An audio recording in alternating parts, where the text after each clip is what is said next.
Today we have a video by Sydney Watson. Um, as of the filming of this, it's only been out for like 18 hours, so I think I'm probably gonna post this either tomorrow or on Friday maybe. Give it a little bit of time to cool off. It feels like that's kind of, respectful. So, but I'm gonna review it now.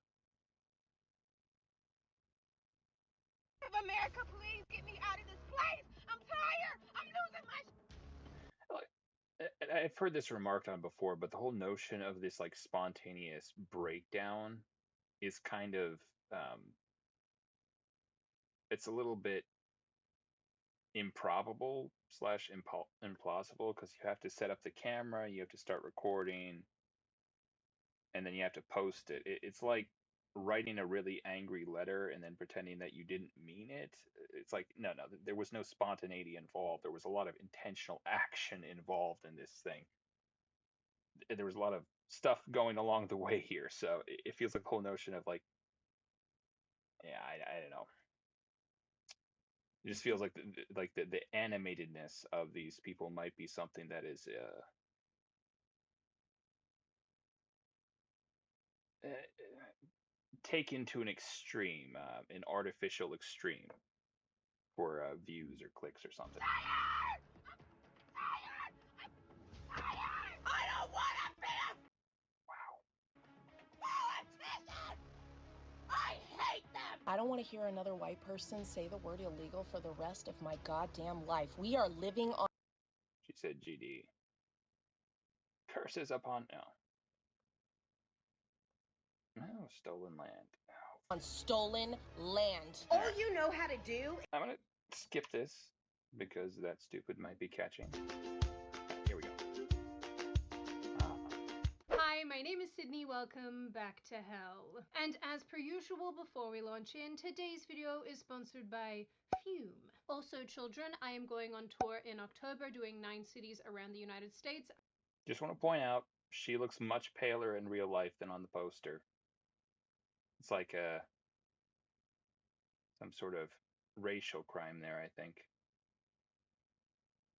I would love for you to come and see me. Tickets will be linked in the description box, and for a limited time for you early people, you can use the code GONDOLA to get 20% off when you check out. Oh, do you want?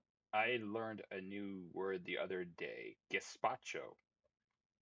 I think it's like something from the Mediterranean area, like South Europe. A cold soup, I believe, a cold vegetable soup. And now I want to use it as a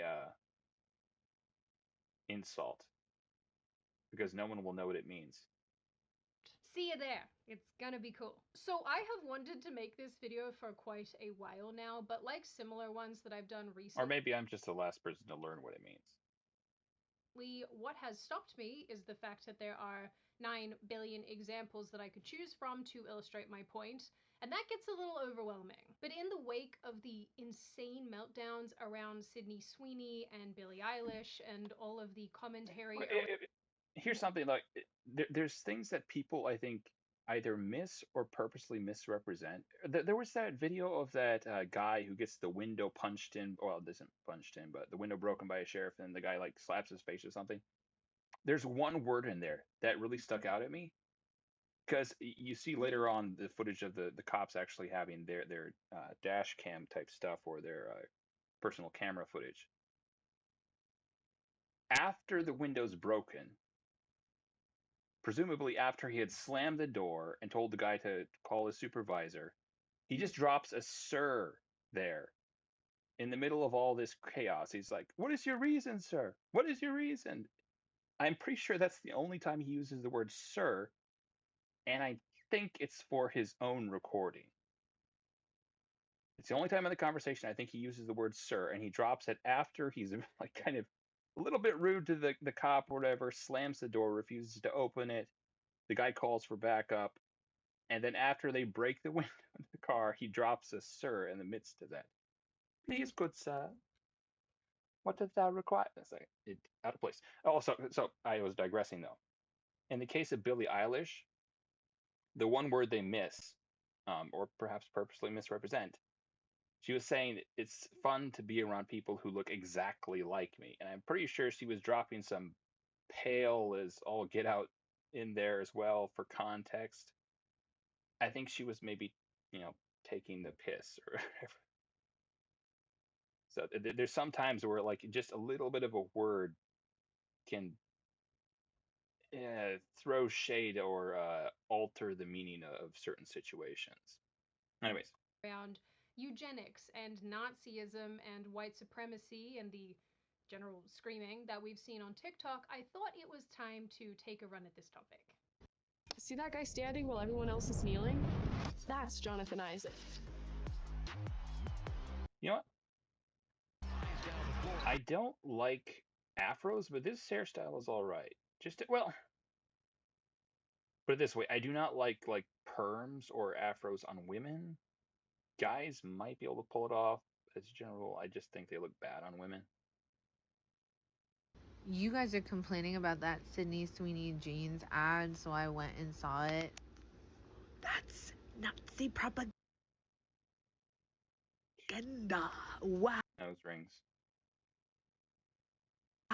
We should have known Sydney Sweeney was a Republican because she's tacky as.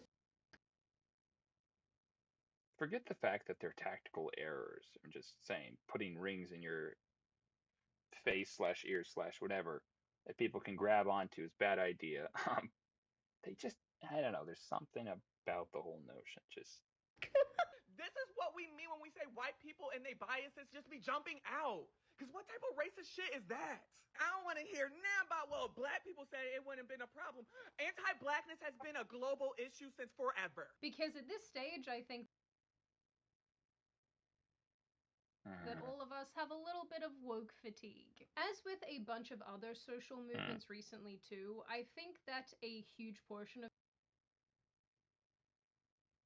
This is actually a weird thing, and I don't know if I'm being a hypocrite for, like, back in the day, loved Key and Peele. Right? For the record, I still love some of their stuff, but like as you look back on it like retrospectively, you're just looking at some of the stuff and you're thinking, oh my goodness. Like now, it feels like some of the messaging is just kind of like over the top a little bit. But again, at the time, I think there was a lot more tolerance for this type of stuff because it hadn't hit the, what's the word, critical mass. So you would tolerate a lot of stuff like that, and it didn't bother you that much. But like again, looking back on it, you're kind of like, man, I find that irksome now. Not again, a lot of their stuff still very funny, but people have genuinely hit their saturation point. It's me. I'm people. Saturation point. For years, I like critical mass better because it makes me sound smart. We have been lectured by purple-haired, septum-pierced they-thems. Dear Mr. President, of fear and division. She gives like weird, oh goodness, now I'm using that term. She gives weird cowgirl matronly vibes. You're not fit to lead. You belong in a prison. We have been name-called. White trash. Whose judge are you? Are you our judge? Absolutely, bitch. You are? Shamed. A toddler was suspended from a nursery after they were accused of being transphobic or homophobic. And attacked.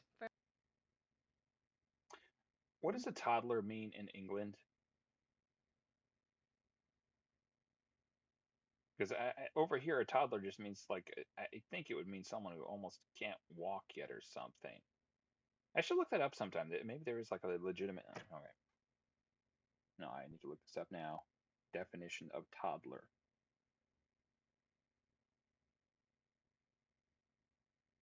I think it would have to do with the walking phase, right? Definition of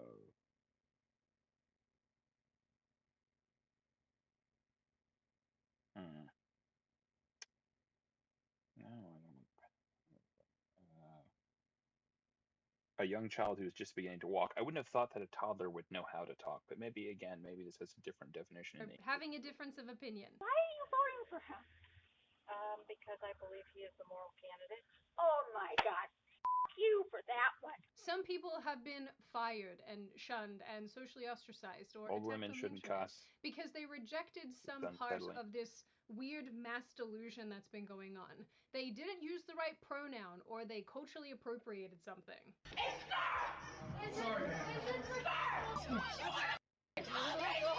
And so I think the word fatigue is just so accurate. Yeah, I want to actually talk about this. There's a weird dynamic where you give people too much power. What was the phrase? Absolute power corrupts absolutely. It feels like you give people too much power, it inevitably breeds narcissism. I think when we have unilateral control over a thing, we inevitably start to like take for granted the obedience of that thing. We maybe almost start to perceive it as like a part of who we are. And you just assume obedience. You assume a lot of stuff that maybe you shouldn't assume about that thing. And I think again, I think it inevitably breeds this type of narcissistic I am the world or whatever type of mentality. I don't know. Accurate in describing this And that, yeah, I don't know. crippling exhaustion that so many of us are feeling towards the current social climate. Exhaustion with the relentless militant pressure to conform to a very, very narrow set of social justice values, where every word and every action and even silence is scrutinized for its correctness. It's burnout from a good few decades of being pressured and lectured into caring about all issues all of the time, all at once. Everything everywhere has been hyper-politicized. This is, it feels like people act like there's some sort of consensus on what is and is not offensive. I really don't think there is. Just be nice to the people you're around is probably a good policy. If they have preferences, go with that. But like there's no book of racism slash bigotry slash whatever that they can come up with. Different people find different things offensive. So, and sometimes it's good to offend people. It builds character. So that's why I do it. Besides, I find it fun. So yes, yes. And for years, there has been absolutely no reprieve. Until recently, where apparently we She showed her knee, Lucy. all stopped giving a crap at the exact same time and now just sit back and laugh as these people do insane things and remove themselves from the gene pool. I realize there are a few different ways that you can interpret that last sentence, but I'm referring to the fact that they're Bigot. just not having kids. But I will let you pick the interpretation that you like best. So this is what I want to talk about today. Woke fatigue, woke exhaustion, how we got here, how it was accelerated, and really just remind you all of some of the things that you have probably forgotten over the years that were absolutely, completely insane. But before we do that, obviously all of my regular disclaimers, this video is by no means exhaustive. I'm not going to get to and list everything. There's way too much. And actually, when I was planning this video, I jumped on a call with a girlfriend of mine, and together we were just listing out and going through all the things that we could think of associated with this topic, and putting those in this video, I maybe got to a third of our list. It was that long. But I've done my best to give you all of the little treasures. So, my little Hell Gondola dwellers, before you once again board my Hell Gondola, and together we revisit some stuff that we probably would rather forget, let's hear from today's sponsor, Fume. Oh, hello, I didn't see you there. I was just telling my friends that are off camera how much I love breathing air. And one day, as do we all. As I was enjoying a refreshing breathing sesh, as one does, I got to thinking, what if the air I breathed tasted like mangoes? Nay, I said. I don't know how I feel about mangoes. And I don't know if I might be mildly intolerant to it as well, but I just am not overly fond of it these days. One cannot breathe in mango air lest one inhale toxic chemicals along with it. But I'm just trying to find a good metaphor for her facial expressions there. verily, I discovered one can. With Fume. Fume is a flavored air device that doesn't just give your air a bit of a zip, it's also a way to move away from those pesky bad habits that make your wallet light. But here's the question: what's the difference between like this and some sort of electronic device? Like, do these have batteries as well or not? I don't see if there would. I don't think there would actually be a place for the batteries. So I'm gonna guess it would just be some sort of cylindrical thing inside here that would flavor the air as it passes through. Pretty cool, honestly. Never tried it. And I'm not being sponsored by anyone for the record. Your clothes smell like you just left a bar in the 1980s. And more importantly, it's non-addictive, there's no nicotine, no icky chemicals, no vapor. The thing keeping you coming back to I it. just feel like since the advent of like all this like stuff on cigars, like you think of like back in the day, like they would come up with a lot of like research that would say how good smoking was for you. Like it feels like since the advent of like okay, so now cigars are really bad for you. That might have been like the breaking of the dam with regards to like trust in the medical establishment because it feels like maybe it'd be truer to say that you can always find an expert in the medical field to tell you what you want to hear about a thing. And it kind of throws shade on a lot of it, kind of as a greater whole. Will be its excellently crafted flavors and fun little fidgety device that keeps the simple monkey part of my brain entertained while I do human brain thinky tasks. Now, you might be asking, is Fume just another fancy pants vape? No, my sweet summer children. Fume ain't about that life. Here's a question. When was the first time you heard Sweet Summer Children? Because I feel it's like it's only become a thing recently again. Like this last year or so. And maybe it's just because I think it was, I don't know when, I looked it up, and maybe I'm just hearing it now. Because I think there's kind of a phenomenon where that can happen too, where you like you hear a word once and it actually sticks out at you, and you start to hear it again, or it starts to actually become a thing in your head. It wants you to be satisfied, healthy, and more importantly, able to breathe without making funny noises. And because our friends at Fume are so good at what they do, they've expanded their range to include this little magnetic base and even these cute little mouthpiece toppers. Stop wasting your time doing math to hit your protein goals. Free high protein breakfast for a year? Yeah, that's real. Every meal. So if you are ready to say goodbye to your bad habits, wokeness and political correctness is a journey pack. It might feel like wokeness and political correctness is relatively new, but that's actually not the case at all. In the 80s and 90s, political correctness in America was sort of in its first wave. At the time, the term was I think the idea was a lot of this stuff got started in colleges where like you'd have professors, theorists. I don't know if they've done anything good in the world. You have a lot of people who have ideas about what should be done, and they go to colleges and they teach all the kids this stuff, and blah blah blah blah blah. And Bob's your uncle. a way to both describe and criticize progressive efforts to curb the use of offensive language and behavior, particularly on university campuses where, during this time, policies were being enacted to block expression of certain opinions. In 1990, the New York Times published an article titled "The Rising Hegemony of the Politically Correct," where the author wrote that on college campuses there was a breeding ground for a regimented leftist ideology that promoted intolerance, closed debate, and pressured others to conform. That's the, yeah, I guess, I don't know, maybe it feels like a lot of people go to college and they get a lot of interesting ideas about the world and how it should work, things that just don't work in practice. And that's the thing, like things like socialism, in theory, they should work, and on a very small scale, obviously, like on a familial level, they kind of do work. But once you put it in real life, you're effectively asking people to care about people they don't know and to give to people they don't care about. It just feels like a lot of notions that should work in theory don't necessarily work in practice. Everything's neat and orderly in your mind, not so much in real life. To a radical program or risk being accused of a commonly reiterated. There's a word I have to use again. Jive. A trio of thought crimes: sexism, racism, and homophobia. It's been 30 years and nothing really has changed around. Here's something that irks me. There was this whole thing where like a whole bunch of people just jumped onto the civil rights movement, and there was this kind of like attempted, I think webbing is the term.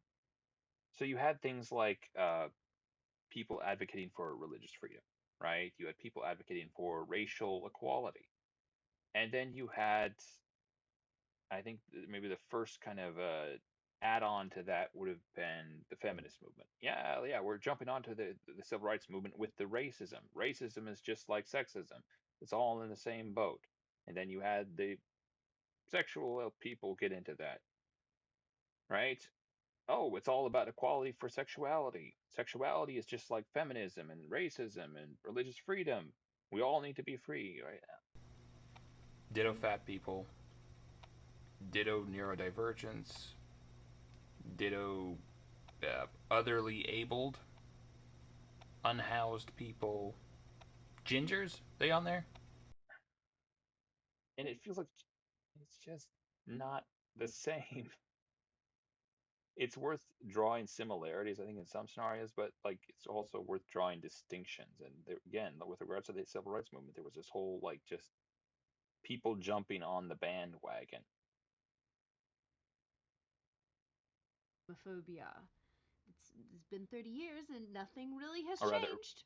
rather people adding their own agenda to the bandwagon, if that makes sense. Around this time, Newsweek also published something similar, with its cover image being big bold letters spelling out "Thought Police."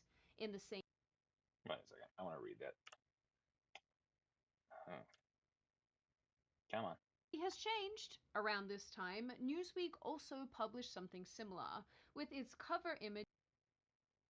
There's a politically correct way to talk about race, sex, and ideas. Is this the new enlightenment? Being big bold letters spelling out "Thought Police." In the same year, comedian George Carlin did a series of bits mocking PC language, soft language as he called it, like trading the word handicapped for differently abled, or the word shell shock with post-traumatic stress disorder. Americans have trouble facing the truth, so they invent a kind of a soft language to protect themselves from it. And it gets worse with every generation. For some reason, it just keeps getting worse. And of course came the war in Vietnam, which has only been over for about 16 or 17 years. And thanks to the lies and deceit surrounding that war, I guess it's no surprise that the very same condition was called post-traumatic stress disorder. Still 8 syllables, but we've added a hyphen. There's a truth to this. I think words tend to be quite evocative. It's one of the reasons why I think people can sometimes have a hard time trying to call what would be called racism if a white person did it, racism if any other minority does it. They don't want to call it racism because racism has this evocative type of idea surrounding it. And the pain. All right, we'll watch a little bit more of this, but I don't want to steal too much of her video. So Pain is completely buried under jargon. Post-traumatic stress disorder. yeah, it doesn't have nearly.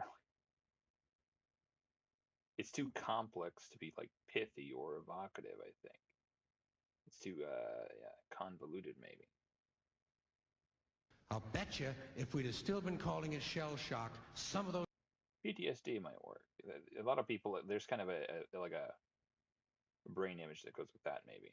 Those Vietnam veterans might have gotten the attention they needed at the time. All that language policing that we've come to know and love, it was really getting started here. But at least comedy was still legal, so, you know, little wins. By the early 2000s, the term PC had become an insult. It was a pejorative, with many arguing that political correctness generally was being used to suppress free speech, but also... Yeah, how about that? We'll use PC again. Can we stop using the word woke? It feels like it hurts my soul now to hear it. It's just been overused. Stop using woke, start using PC. Start using nanny state. That's a cool one. Okay? Also to suppress differing opinions. Its supporters, on the other hand, said that it was a way to promote tolerance and inclusivity, and that, importantly, nobody had the right to offend without consequences. I am not making that up. That is a direct quote that I found in an article said by a progressive. That nobody has the right to offend without consequences. What the... Okay. Don't think about it too hard. You'll cause a singularity. Chat, are we screwed? We are so screwed. I mean, with all of this in mind, you can completely. All right. There's one thing I actually want to talk about. I'll talk about this last, and we'll be done with this video. She mentions it later in here. There's a term white fragility that I just don't get.